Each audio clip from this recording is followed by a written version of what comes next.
डिम्बो studies में आप सबका हार्दिक स्वागत है। आज हम लोग देखने वाले हैं CBSE NCERT class 9 chapter 8 quadrilaters theorem 8.5.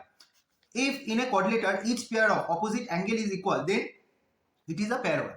तो यहाँ पे आपको कहा गया है कि क्वाड्रिलेटर है, ठीक है। तो एक क्वाड्रिलेटर है जिसके opposite each pair of opposite angles जो है ना वो इक्वल है। मतलब देखिए यहाँ पे अगर ए बी सी डी है तो angle A equal to angle C है और angle B equal to angle D है, ठीक है। तो आप यहां पे लिखिए let A B C D is a quadrilateral such that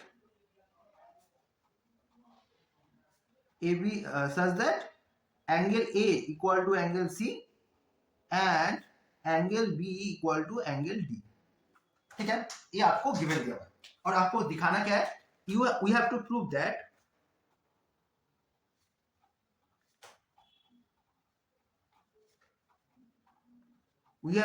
that ABCD is a parallelogram.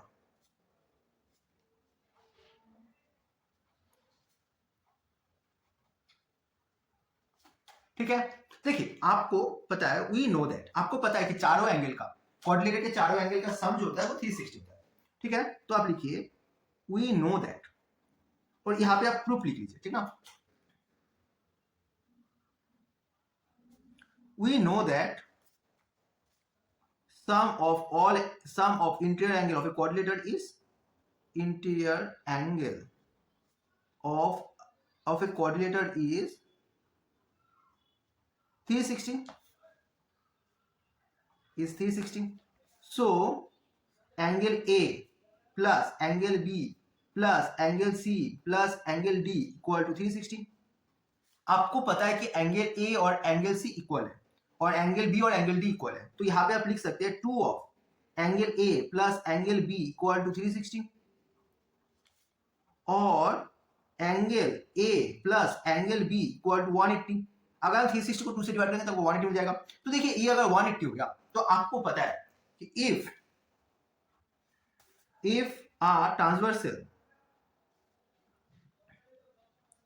intersect two lines such that sum of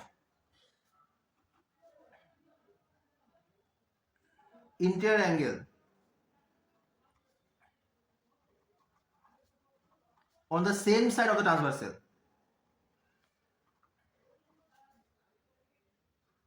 is 180, then the lines are parallel.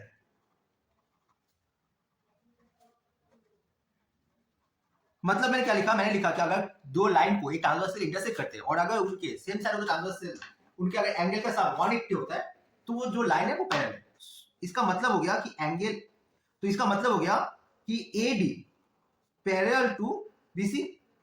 Similarly आप ऐसे दिखा सकते हो कि सिमिलरली एंगल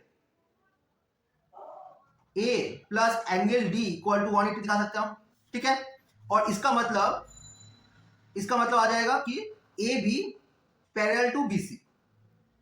आप sorry यहां पे हो गया AB पैरेलल टू CD, ठीक है। तो आपको form 1 and 2 you can say ABCD is a parallelogram, ठीक है। तो आपको जो दिखाने के लिए कहा गया था वो आपका प्रूव हो गया। तो लिखिए form 1 and 2 ABCD is a parallelogram,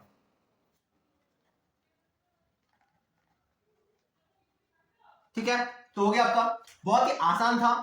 देखिए आपको बेसिक याद रखना है, क्वाड्रिलेटर का जो बेसिक प्रॉपर्टीज है वो याद रखेंगे और पैरेलल लाइंस के जो प्रॉपर्टीज है वो याद रखेंगे तो आप ये जो थ्योरम्स है वो बहुत ही आराम से कर पाएंगे। उम्मीद करते हैं आपको थ्योरम समझ में आए, कंफ्यूजन नहीं है। अगर कोई भी कंफ्यूजन है, कोई भी डाउट है तो हमसे पूछिए, हम आपकी डाउट क्लियर करने की, आपकी कंफ्यूजन करने की पूरी कोशिश करेंगे। अगर वीडियो अच्छा लगा तो वीडियो को आप लाइक कर दीजिए, अपलोड शेयर कीजिए और ऐसे में आप लोग सब्सक्राइब कर लीजिए। Thank you for watching.